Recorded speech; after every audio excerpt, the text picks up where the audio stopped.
Madalas na laman ng mga balita ang pag-angat ng ekonomiya ng ating bansa. Mula sa paglago ng ating Gross Domestic Product o GDP hanggang sa pagdagsa ng foreign investments sa bansa. Dahil dito, madalas ding tinatanong ng ilan kung ano nga ba ang kontribusyon ito sa inclusive growth ng ating bansa.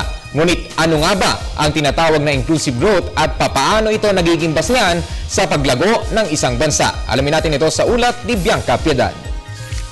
2 taon mula ngayon, inaasahan na may isa sa katuparan na ang mga layunin ng Philippine Development Plan sa pagkamit ng inclusive growth. Ano nga ba ang inclusive growth? Ito ang pag-unlad kung saan walang sino man ang may iwan, mayaman man o mahirap. Layo nito na lumago ng 7 hanggang 8% ang ekonomiya kada taon kahit sa loob pa lamang ng 6 na taon. Dala din ito ang pagpapababa sa kahirapan mula 26.5% noong 2009 hanggang 16.6% sa 2015, kabilang na ang pagtamo sa Millennium Development Goals o MDG. Pero paano ito gagawin ng pamahalaan sa tulong ng PDP?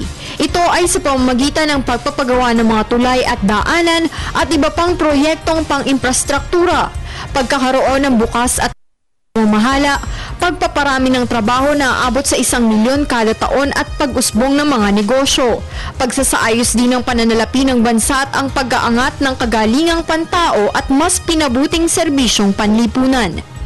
Sa 5 clusters ng PDP, kasama dito ang kagalingang pantao, paghahanda sa climate change, pag-asenso ng ekonomiya, kapayapaan at pananaig ng batas at tuwid na pamumuno sa gobyerno.